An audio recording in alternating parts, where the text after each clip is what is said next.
Lieutenant Richard Bong's P-38 lightning shuddered violently as 20-millimeter cannon rounds tore through the left engine cowling.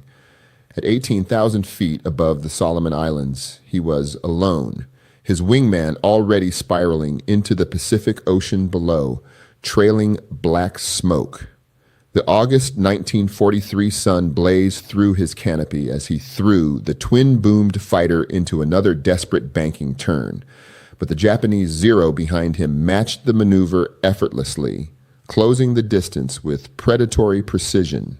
Bong had been trained at the best fighter schools in America. He knew every defensive tactic in the manual: barrel rolls, split S's, chandelle, scissors maneuvers. He had tried them all in the last 90 seconds, and the Zero pilot had countered each one with casual efficiency.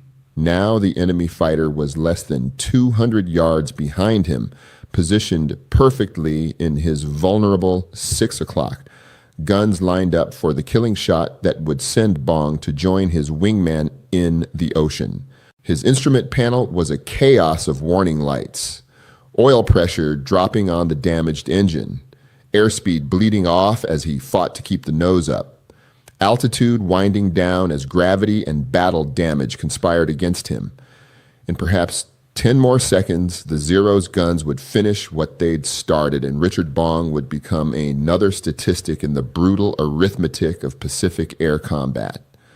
Then, with death staring him in the face and no options remaining in the fighter pilot's playbook, Bong did something that every instructor had warned him would kill him instantly. He rolled the P-38 completely inverted, wheels pointing at the sky, and shoved the control stick violently forward. The Lightning's nose dropped toward the ocean in a screaming vertical dive, but Bong wasn't diving normally.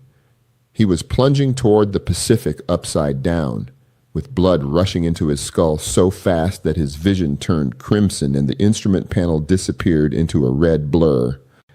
For 2 seconds that felt like an eternity, Richard Bong flew blind through negative G-forces that no training manual said his aircraft could survive. The P-38's twin Allison engines screamed in protest. Loose equipment and spent shell casings floated up from the cockpit floor and slammed into the canopy above his head. His oxygen mask felt like it was trying to tear itself off his face. Every blood vessel in his eyes felt ready to burst. When he finally rolled the aircraft right side up at 12,000 feet, having dropped 6,000 feet in those 2 terrifying seconds, the Zero was gone. Not just behind him, gone completely. Vanished from the sky as if it had never existed. Bong circled cautiously, scanning every quadrant of the sky, but found nothing. The Japanese fighter that had been seconds away from killing him had simply disappeared. What Richard Bong didn't know in that moment, gasping for breath and wiping blood from his eyes, was that he had just accidentally discovered a maneuver that would change the entire Pacific Air War. A desperate, impossible, suicidal-looking trick that would break the Japanese Zero's reign of terror over Allied pilots and ultimately help turn the tide of the war in the Pacific. And within months, what began as one terrified pilot's instinctive panic move would become whispered fighter pilot wisdom that would spread across every airfield from Guadalcanal to the Philippines. This is the story of how American pilots learned to fly upside down to survive, and how that discovery transformed the deadliest aircraft in the Pacific theater from an unstoppable killing machine into a target that American fighters could finally beat. It's the story of innovation born from desperation, and of how the laws of physics ultimately proved more powerful than the most maneuverable fighter plane ever built. To understand why Bong's accidental discovery was so revolutionary, you need to understand just how completely the Japanese Zero dominated the Pacific skies in 1942 and early 1943. When American pilots first encountered the Mitsubishi A6M0 in combat, they couldn't believe what they were seeing. This Japanese fighter violated every assumption American military intelligence had made about enemy capabilities. The Zero could turn inside any Allied fighter with contemptuous ease. It could climb faster, fly farther, and operate at higher altitudes than anything the Americans had. In the early battles over the Philippines, Wake Island, and the Dutch East Indies, Japanese pilots flying Zeros were achieving kill ratios that seemed impossible. For every 3 Japanese aircraft shot down, the Allies were losing 9. In some engagements, the ratio was even worse. The aircraft itself was a masterpiece of lightweight engineering. Designer Jiro Horikoshi had created a fighter that weighed just 3,700 pounds empty compared to over 5,000 pounds for American fighters like the P-40 Warhawk. This weight savings came from radical design choices. The Zero had no armor plating to protect the pilot. The fuel tanks were unprotected, lacking the self-sealing technology that American aircraft employed. The airframe itself was built to minimum stress tolerances, sacrificing durability for maneuverability. But in dogfighting performance, these sacrifices created a fighter that seemed supernatural.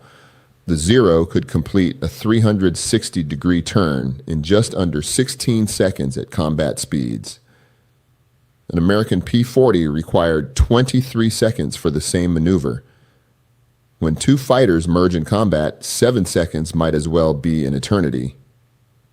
It meant that every time an American pilot tried to turn with a Zero, the Japanese fighter would complete its circle and end up on the American's tail with guns lined up for an easy kill. Before we continue, I'd love to know where you're watching from and what you know about the Pacific Air War. Drop a comment below and let me know if you'd heard this story before. And if you're enjoying these deep dives into World War II history, hit that subscribe button so you don't miss the next one. These stories take serious research to get the details right, and knowing you're out there makes it all worthwhile. American pilots were dying by the dozens because they were trying to fight the Zero on its own terms. Fighter tactics in 1942 were still heavily influenced by World War I dogfighting doctrine. Pilots were taught to turn, to get inside the enemy's circle, to maneuver until they could bring their guns to bear. This worked beautifully against German fighters in Europe, which were heavier and less maneuverable than their Allied counterparts. But in the Pacific, this doctrine was a death sentence. Lieutenant Commander John Thatch, one of the Navy's most innovative tacticians, watched his pilots die in training exercises against captured Zeros and became obsessed with finding a solution. He spent weeks analyzing the Zero's capabilities and realized something crucial.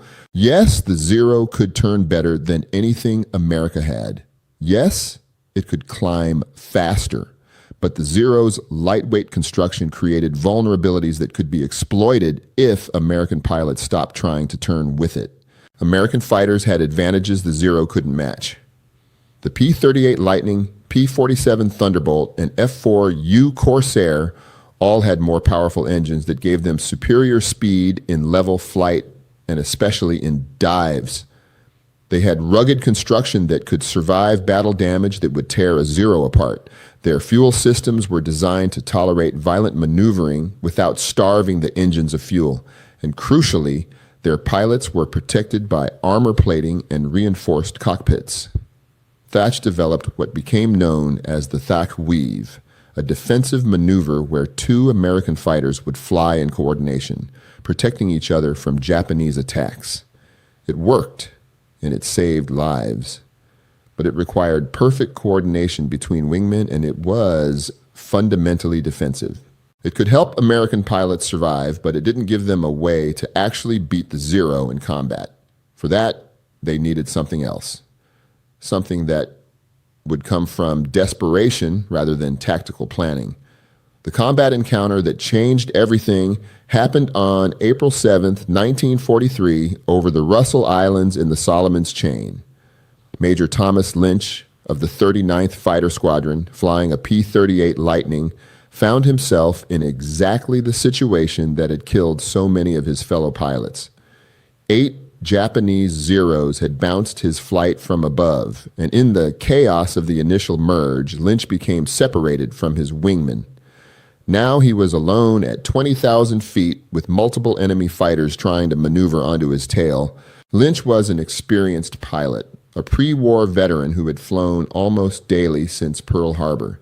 He knew the odds he was facing. He also knew that trying to turn with the Zeros would be suicide. His P-38 was faster than the enemy fighters, but they had altitude advantage, and if he tried to simply run away in level flight, they would catch him before he could build up enough speed. He needed to break contact immediately, but every standard escape maneuver he knew required him to turn, which would let the Zeros close the distance even further. In that moment, Lynch made a decision that seemed insane. He rolled his P-38 completely inverted and pushed the stick forward, initiating a vertical dive while upside down. The world inverted around him. The ocean that had been below was now above. The sky that had been above was now below, and the P-38, built like a tank compared to the fragile Zero, plunged toward the ocean at increasing speed while Lynch's vision turned red from negative G-forces. What happened next stunned Lynch as much as it would later stun the Japanese pilots. The Zeros couldn't follow. When they tried to roll inverted and push into the dive to maintain pursuit, their lightweight airframes began to shudder and warp under the negative G-forces. Worse, their fuel systems, designed for positive G-forces during climbing and turning, couldn't handle the inverted pressure. Fuel stopped flowing to the engines. Carburetors starved. Some of the Zero engines simply quit entirely, leaving their pilots to glide helplessly while Lynch's P-38 screamed away at ever-increasing speed. Lynch didn't just escape. At 12,000 feet, he rolled right side up, pulled back on the stick, and used his massive speed advantage to zoom back up to altitude. The Zeros, scattered and confused by his impossible maneuver, were now below him and slower. The hunter had become the hunted. Lynch dove on two of them from above, using his superior speed and the element of surprise. His .650 caliber machine guns converged on a Zero that never saw him coming. The Japanese fighter disintegrated under the hail of bullets. When Lynch returned to base and climbed out of his cockpit, his face was covered in small red dots. Burst blood vessels from the negative G-forces had created hundreds of tiny hemorrhages across his skin. His eyes were bloodshot, the whites almost completely red. He had a splitting headache that would last for 3 days, but he was alive and he had just discovered something that would change everything. Lynch didn't keep his discovery to himself. That evening, over drinks in the pilot's tent, he described exactly what he had done and what had happened. The younger pilots listened with a mixture of disbelief and fascination. Flying inverted was dangerous. Pushing into a dive while inverted was suicidal, or so they had been taught. But Lynch was standing there, alive, with 2 confirmed kills to show for it. And he insisted that the Zeros physically couldn't follow him through the maneuver. The physics of what Lynch had discovered were actually straightforward once you understood them. In normal flight, gravity pulls down on a pilot with 1 G of force. During a normal dive, pulling the stick back to curve downward creates positive G forces, pressing the pilot down into his seat. Fighter pilots trained constantly to handle high positive Gs, learning to tense their muscles and control their breathing to maintain consciousness under forces that could reach 7 or 8 Gs in violent maneuvers. But an inverted dive created negative G forces, pushing the pilot up out of his seat and forcing blood into his head instead of his legs. Human beings are poorly adapted to negative Gs. Even 2 or 3 negative Gs can cause unconsciousness in untrained pilots. The blood vessels in the eyes and face burst easily under the reversed pressure. Vision degrades rapidly as blood floods the retinas. It's an unpleasant, painful, disorienting experience.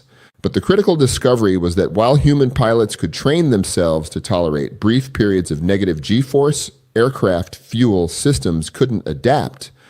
The Zero's carburetor was designed to work with fuel flowing down from tanks mounted above the engine. When the aircraft went inverted and then pushed into a dive, Gravity suddenly pulled the fuel away from the carburetor intake. The engine would sputter, cough, and often quit entirely. The Zero pilot would find himself flying a glider while his American opponent accelerated away. American aircraft had a crucial technological advantage the Zero lacked. Many U.S. fighters, particularly the P-38 and later models of the P-47 and Corsair, used fuel injection systems rather than carburetors. Fuel injection could maintain consistent fuel delivery regardless of the aircraft's orientation. A P-38 could fly inverted for extended periods without the engines missing a beat. This seemingly minor technical difference suddenly became a life-or-death advantage in combat. The tactic spread through the American fighter squadrons not through official channels, but through the informal network that fighter pilots have always relied on. When you were about to fly into combat, where the slightest edge might keep you alive, you listened to veterans who had survived.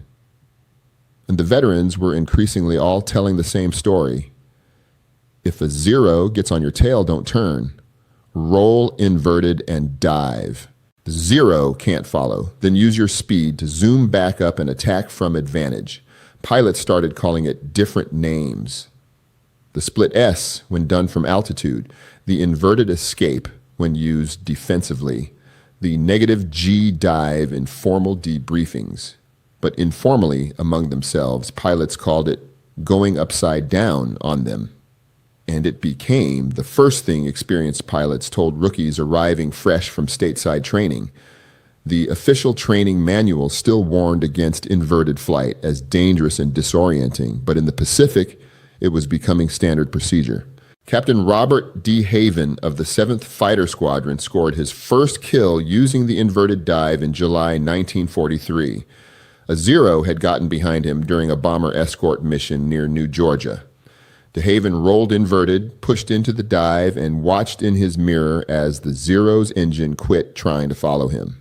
He recovered at 8,000 feet, climbed back up, and caught the Zero still trying to restart its engine. It was the easiest kill of his career, and he would use the same tactic to score 13 more victories before the war ended. The physiological effects of the maneuver were brutal but survivable. Flight surgeons on Guadalcanal began keeping records of pilots who regularly performed inverted dives, and the data was both fascinating and disturbing. Nearly every pilot who used the tactic reported burst blood vessels in the eyes and face. Headaches lasting hours or even days were universal.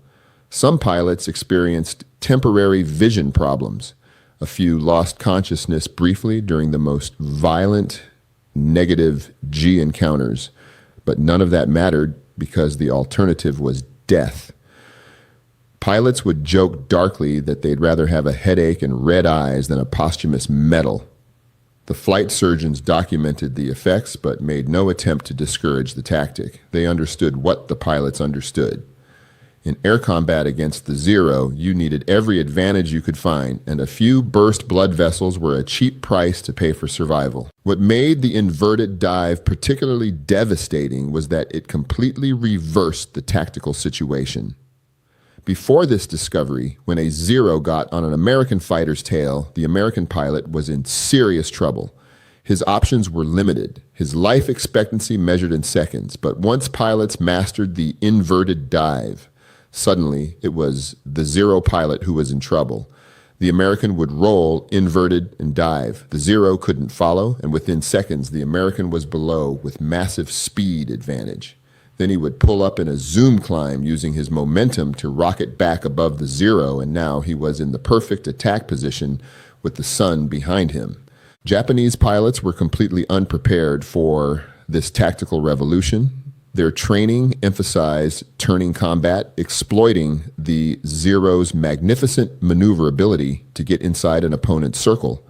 They had been taught that American fighters were heavy and clumsy, that they couldn't turn or climb, that they were easy prey if you could just get into a turning fight with them. None of their training addressed what to do when an American fighter suddenly rolled inverted and disappeared in a screaming dive that their Zeros couldn't follow. Japanese pilot Lieutenant Saburo Sakai, one of Japan's highest scoring aces, wrote about his confusion and frustration when he first encountered American pilots using the inverted dive. He described carefully maneuvering into position behind a P-38, lining up for what should have been an easy kill, only to watch in disbelief as the American rolled completely upside down and dove away. When Sakai tried to follow, his Zero's engine sputtered and quit, forcing him to break off the attack while his opponent escaped. What frustrated Sakai even more was that the Americans would then immediately climb back up and attack from above, using their superior speed and the altitude advantage they had gained in the dive. The tactical situation had been completely reversed in just a few seconds. The hunter had become the hunted, and there was nothing Sakai or his fellow Zero pilots could do about it except avoid getting into tail chase situations in the first place. By late 1943, the inverted dive had evolved from desperate survival tactic to deliberate combat strategy. American squadron commanders were teaching it openly now, despite the fact that official doctrine still frowned on inverted flight. Colonel Neil Kirby, commanding the 475th Fighter Group, told his pilots bluntly in their mission briefings, "If you try to turn with a zero, you die. If you try to climb with a zero, you die. Roll inverted, dive, use your speed, and attack from above. That's how you survive. That's how you win." The P-38 Lightning proved particularly effective at exploiting the inverted dive because of its unique twin boom design.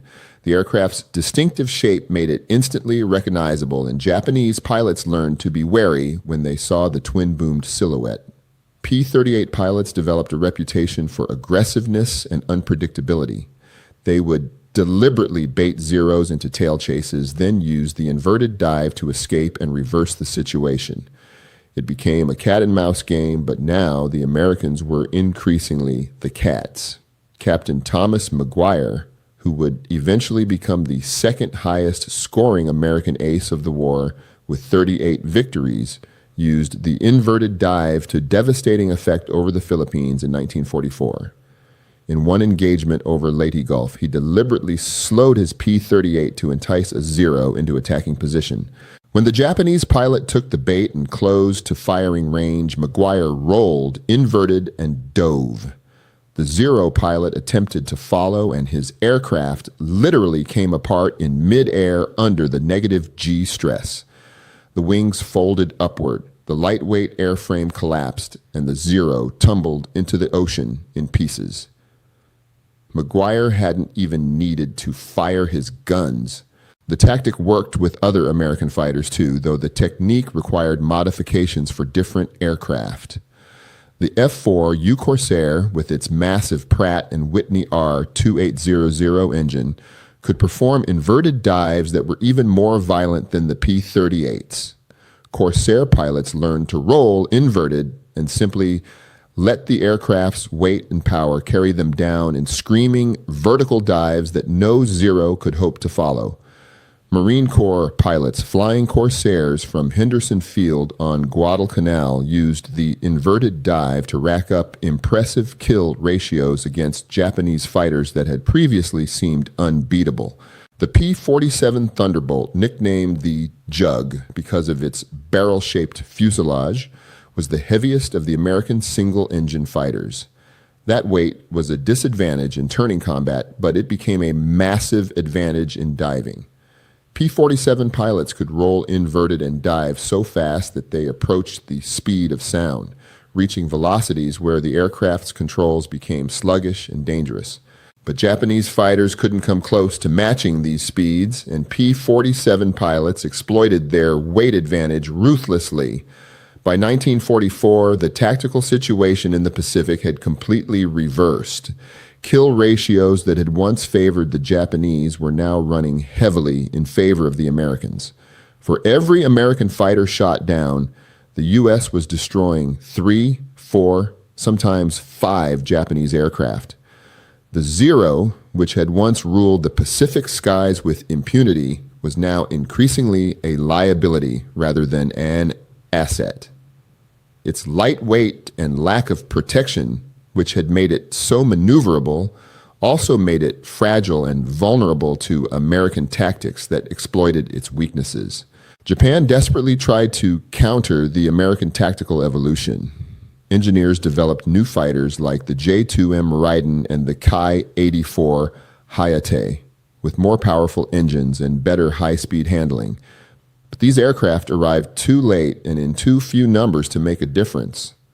And even these improved fighters couldn't match the diving performance of American aircraft or maintain engine power during negative G maneuvers. The fundamental physics that made the inverted dive effective couldn't be engineered away quickly enough to matter. More critically, Japan was losing its experienced pilots at a catastrophic rate. The men who had dominated the early years of the Pacific War were dead, shot down in the Solomons, over New Guinea, above the Philippines. The replacement pilots being thrown into combat had minimal training, sometimes fewer than 100 flight hours before they faced American veterans who had survived dozens or even hundreds of combat missions.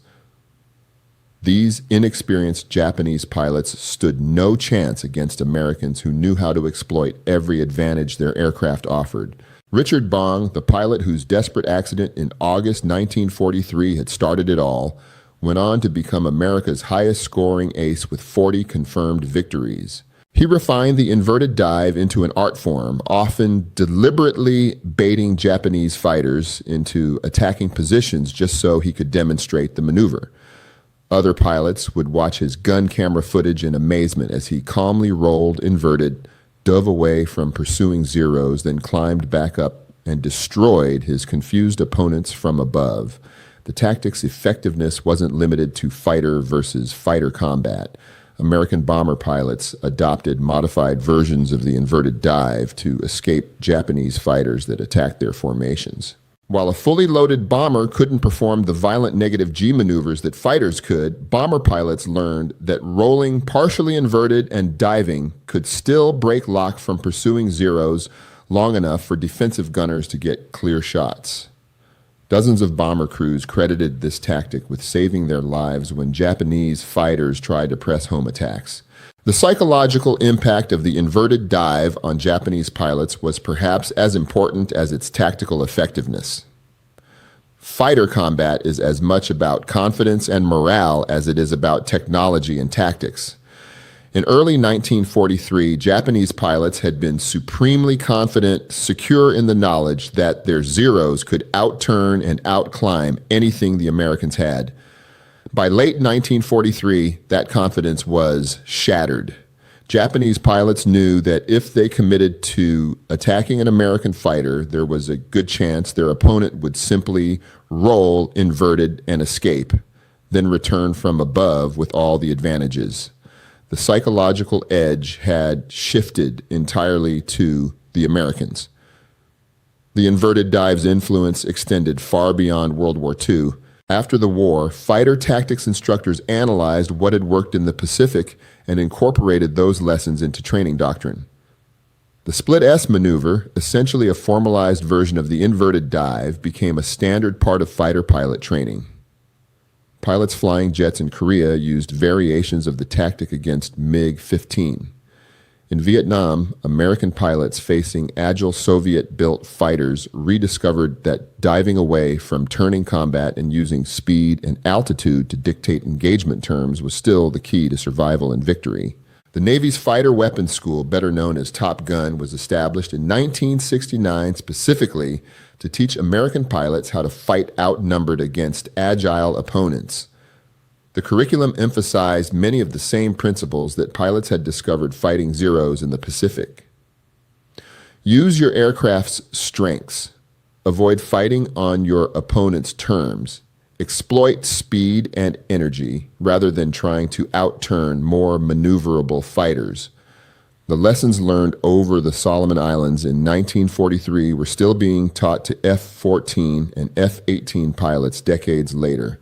Thomas Lynch, the pilot who had turned Bong's accident into a deliberate tactic, didn't survive the war.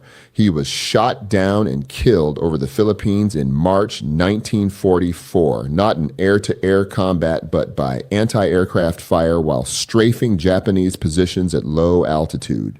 He was 27 years old. The inverted dive couldn't protect against ground fire, and Lynch died doing exactly what he had taught his squadron to do. Press the attack, take risks, and never give the enemy a chance to recover. His Medal of Honor citation credited him with 12 confirmed victories and praised his innovative tactical leadership. The inverted dive represented something profound about how wars are actually won. It wasn't a product of careful planning by generals or innovative designs by engineers. It was discovered accidentally by a desperate pilot doing something everyone had told him was impossible. It was refined through trial and error by men who had to learn fast or die. And it spread not through official channels, but through the informal networks that connect people facing the same deadly challenges. And it worked because it exploited fundamental physics that no amount of Japanese engineering could overcome. The story also reveals how narrow the line between victory and defeat can be in aerial combat. The Zero was genuinely an outstanding aircraft, and in the hands of experienced pilots, it was absolutely lethal. But it had vulnerabilities that could be exploited if opposing pilots could just figure out how. For more than a year, American pilots died by the hundreds because they couldn't crack the puzzle. Then Richard Bong rolled inverted in a moment of desperation, survived by accident, and suddenly the puzzle was solved. The Zero hadn't changed. American aircraft hadn't changed. But the tactics had changed, and that made all the difference. Today, a restored P-38 Lightning sits in the National Museum of World War II Aviation in Colorado Springs. The aircraft, painted in the colors of Richard Bong's plane, still bears the name Marge after Bong's fiancée. Next to it, museum curators have placed an information placard that describes the inverted dive and its role in turning the tide of the Pacific Air War. Visitors can look at that graceful twin-boomed fighter and imagine what it must have taken to roll that aircraft inverted 18,000 feet above the ocean and push into a dive that seemed certain to end in death. The Japanese Zero fighters that once dominated the Pacific are now museum pieces too, restored examples displayed in aviation museums around the world. They're beautiful aircraft, elegant and purposeful in their design. Standing next to one, you can see exactly what made them so deadly and why American pilots feared them. But you can also see the lightweight construction, the thin aluminum skin, the minimal structure.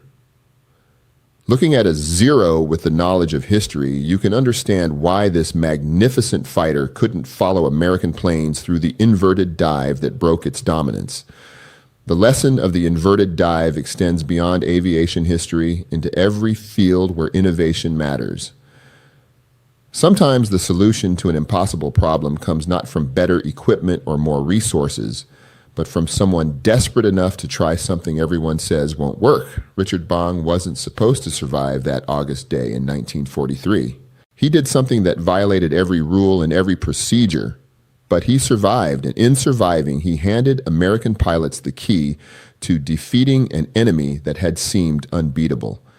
The story is a reminder that in warfare, in technology, in any competitive endeavor, the advantage doesn't always go to whoever has the best equipment. It goes to whoever figures out how to use their equipment most effectively. The Zero was probably the better dogfighter right up until the end of the war.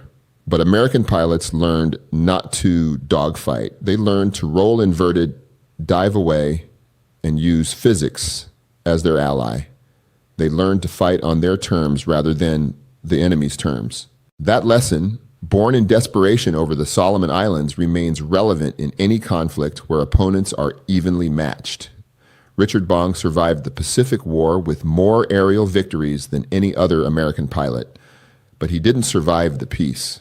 On August 6th, 1945, The same day the atomic bomb was dropped on Hiroshima, Bong was killed testing a new P-80 jet fighter in California. He was 24 years old. The irony of the timing wasn't lost on those who knew him. The man who had pioneered the tactic that helped win the Pacific Air War died on the day that ensured the war would end. He never got to see the full impact of what his desperate improvisation in August 1943 had accomplished. But his legacy lived on in the hundreds of pilots who survived the war because they had learned to fly upside down when they needed to, in the restored P-38s that fly at air shows today, occasionally performing the split S maneuver that Bong pioneered, in the fighter pilot training programs that still teach the same fundamental principle: use your strengths, avoid your opponent's strengths, and never be afraid to do something that seems crazy if it might keep you alive. The inverted dive, born from one pilot's terror and desperation, became a piece of tactical wisdom that would outlive everyone who fought in the war that created it. The Japanese Zero was unstoppable until one American pilot accidentally discovered something that changed everything.